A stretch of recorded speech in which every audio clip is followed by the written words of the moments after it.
One of the first ways of idea validation that I'm going to talk about is doing it in person and in real life, i.e., not online. And this is the absolute easiest way of validating your idea or your product.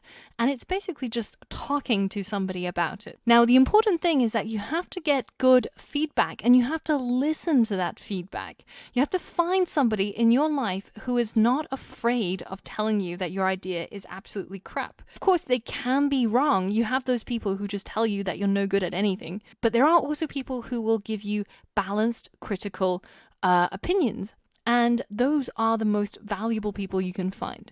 Now, the thing about humans is that we don't take to criticism very well. One of the things that a lot of founders can get stuck in is this sort of idea chasm when they are so vested in this brilliant idea that's going to be the next unicorn or the next Facebook.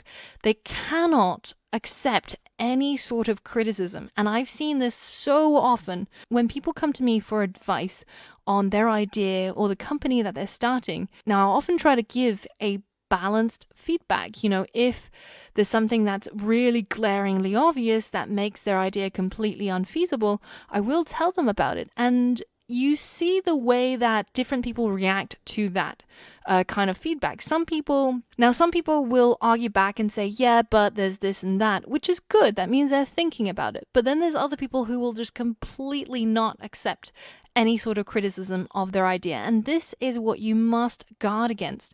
Look to see if you are doing this in the business or app idea that you're pursuing, because it could potentially cost you years in time and lots of money. So listen to critical feedback, evaluate it to see if it's valid. Now, this is not to say that if you have a brilliant idea and everybody shoots you down, that you should give up on it, because there's a lot of ideas that open markets that we never really thought about. Because Uber started initially targeting the luxury car market, was absolutely tiny, and nobody, VCs or angels or whatever, could actually see it going anywhere. And definitely, a lot of people missed out on a great opportunity to invest because they couldn't see it gaining this much traction and ending up where they are now.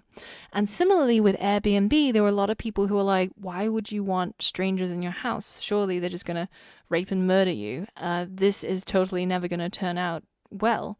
And yet, right now, Airbnb has a huge percentage of the private short-term rental market cap. So it's not to say that you should let the opinions of others determine how you're going to go forwards.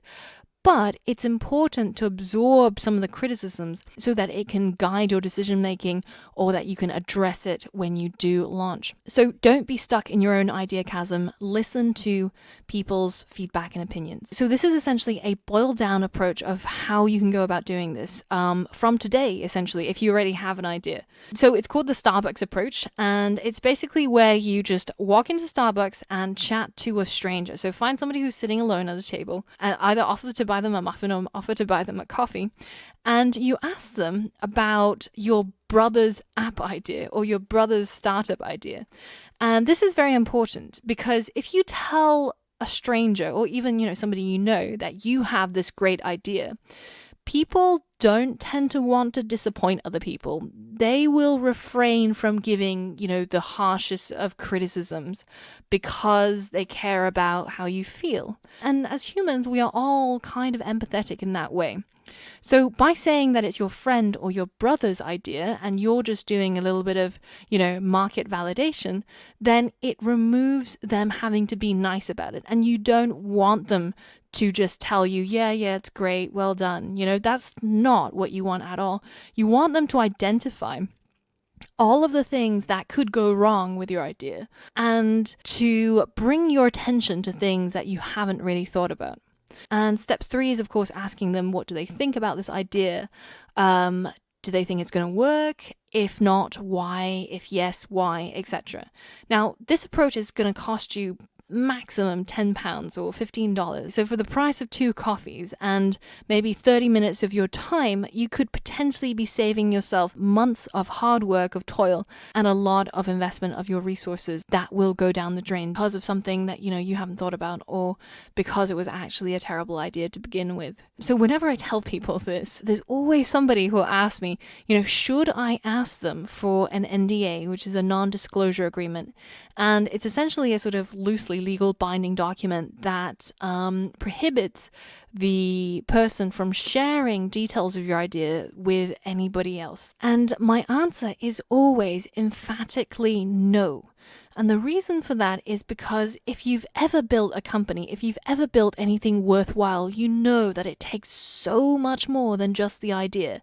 A lot of people can have ideas, but the ones who become founders, the ones who become successful are always the people who take action. And I can tell you that there's not a lot of people who take action in this world. And also, if it is a good idea that you've got, you can bet that right now across the world, at least 5 other people will have had the same idea. There is nothing unique about our brains. There is only something unique about what we choose to take action on and whether if we do so. So don't worry about NDAs. Don't worry about people stealing your idea. It is so much more valuable getting that feedback, getting information from people maybe with domain knowledge, or getting criticisms about your idea that you can address. So this is the approach that is probably the cheapest and the least time consuming. And it allows you to gauge firsthand at people's reactions and people's feedback. And I can honestly say that this is probably one of the best ways of validating your idea. Now, I know that not everybody is comfortable with the idea of going up to a stranger and exposing your deepest, darkest secrets in the form of your app idea or your startup idea. But just try it once or twice, because starting a startup is all about the hustle. It's all about, getting out there and getting people to know about what it is that you do or how it is that you're helping people. So if you can't bring yourself to discuss your idea with a stranger for 30 minutes in Starbucks, there's really minimal risks here. The worst thing that can happen is that they'll say no. And then you just move on to the next person. Nobody's going to die. Nothing's going to happen. So just as a challenge for those of you guys who are listening right now and you have an app idea or you have a startup idea, go out there, grab a coffee, buy somebody else a coffee, see what they think about it, and practice this way of idea validation.